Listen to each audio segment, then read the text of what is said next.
I am Dr. Imran Sarwar.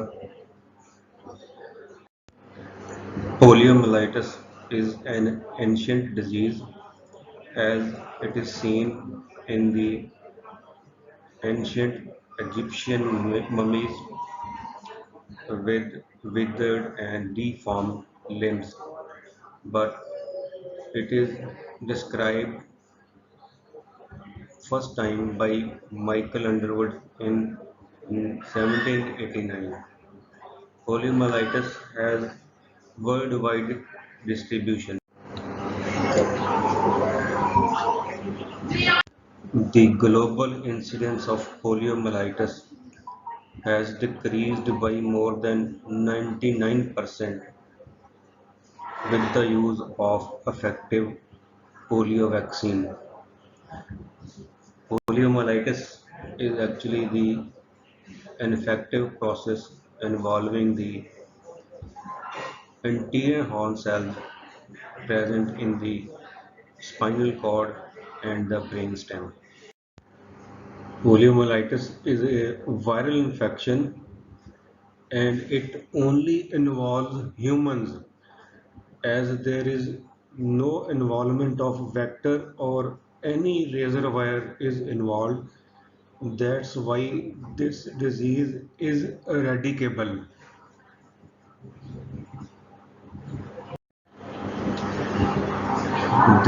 In this you can see the distribution of lower motor neuron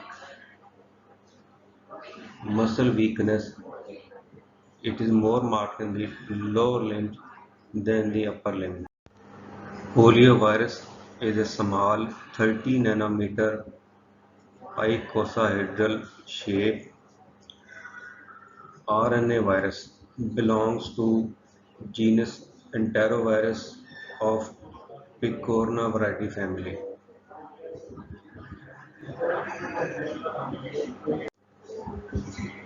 Poliovirus is of three types: type 1, type 2 and type 3, depending upon the difference present in the outer protein capsid.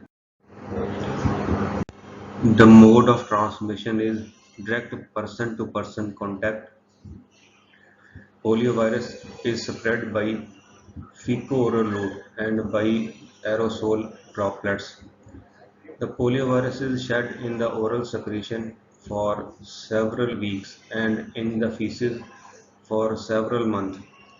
Poliovirus does not have any protective lipid covering outside the outer protein capsid. That's why it is rapidly inactivated by heat, formaldehyde, chlorine, and ultraviolet light.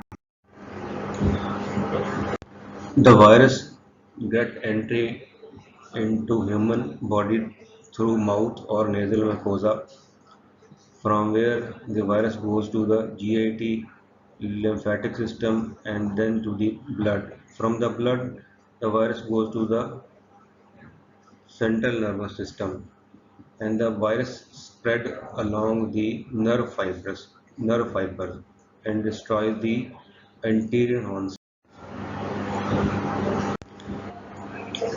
Clinical presentation of poliomyelitis resemble most of the common viral infections. Most of the cases are asymptomatic. Around about 95% cases are asymptomatic. It means the infection goes unnoticed without the appearance of any sign and symptom. In the remaining 5%, the signs and symptoms appear, and in these 5%, the disease appear is usually mild and non-paralytic. This is known as abortive poliomyelitis. In only 1 to 2% of the patients, the disease progress as severe paralytic disease.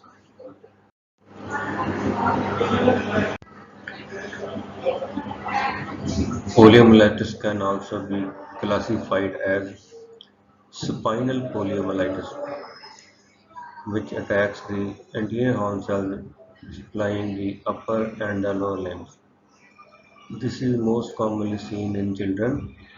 Bulbar poliomyelitis, it is commonly seen in adults and it may affect the sight, vision, taste, and swallowing, or may involve the muscles of the breathing. The patient may develop respiratory arrest. Third, thirdly, that can also be classified as bulbospinal, involving the both spinal and the bulbal area.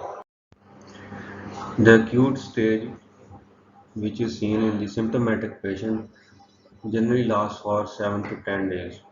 The signs and symptoms may be fever, pharyngitis, headache, anorexia, vomiting, and there may be diarrhea as well. These patients may develop severe headache with stiffness of neck and back along with fever. Patient will acquire a tripod sign.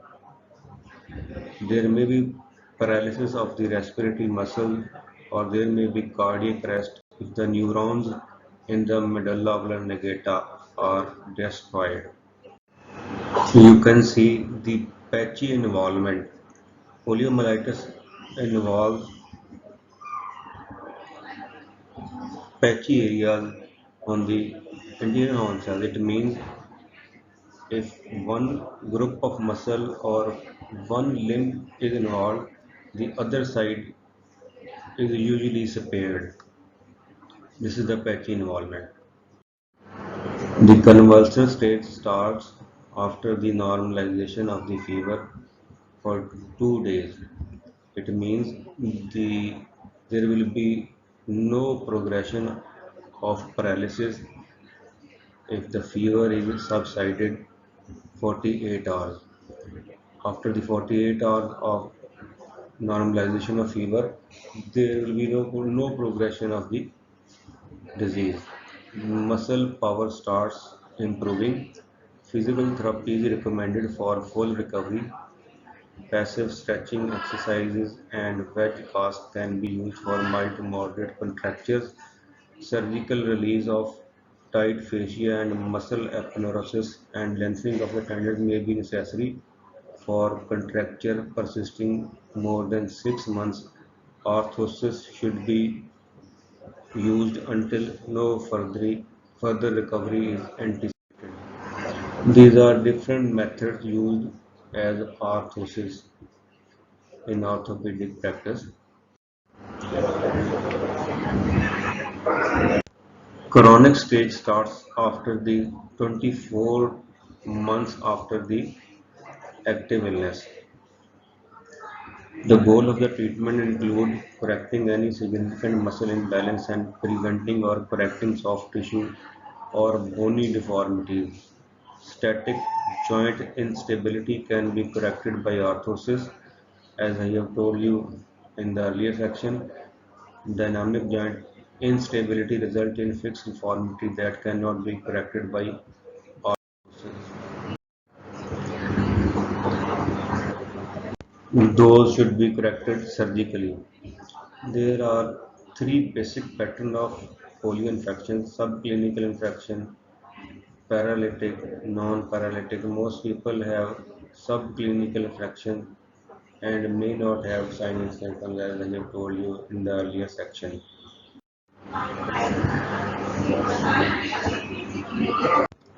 Physical examination include the detailed neurological examination and obviously you will find signs and symptoms involving the lower motor neurons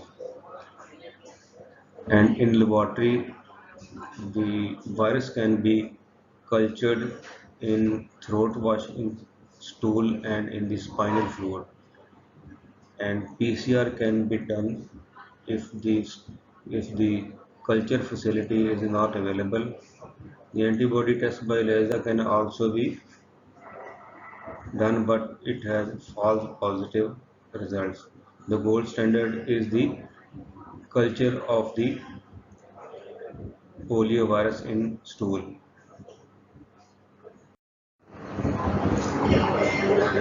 The goal of the treatment is to control symptoms while the infection runs its course, as there are no specific treatment is available.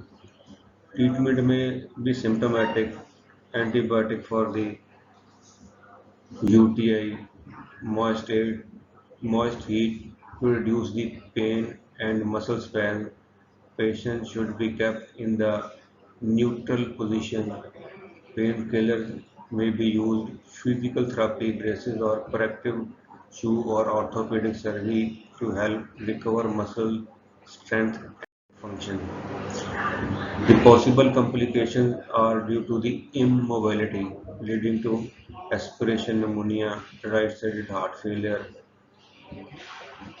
and many other lung problems due to the lack of the movement.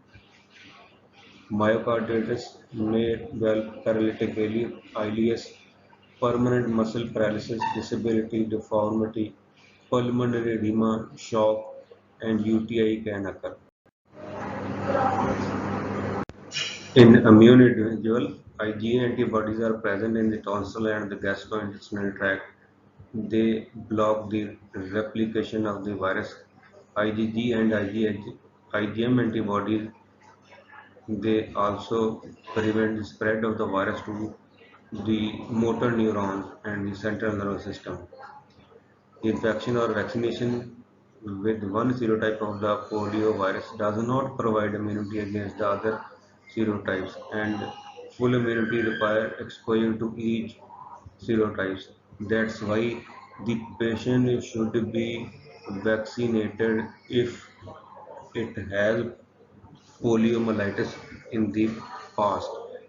That will not confer the immunity to the other two remaining serotypes.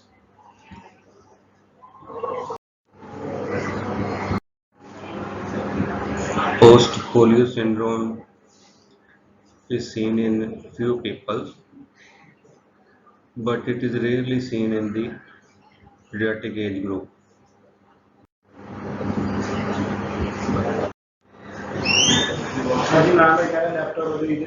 Huh? A multidisciplinary approach is required in the rehabilitation program, including a pediatrician, a physiotherapist, a psychiatrist, a speech therapist, and orthopedic surgeon. The mainstay in the rehabilitation program is the physical therapy. Physical therapy plays an important role in rehabilitation for these patients with poliomyelitis.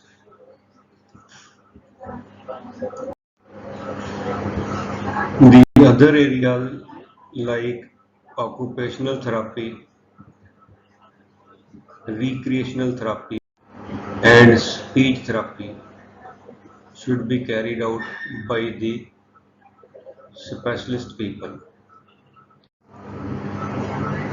This shows the global decrease in the incidence with the use of vaccine. Thank you.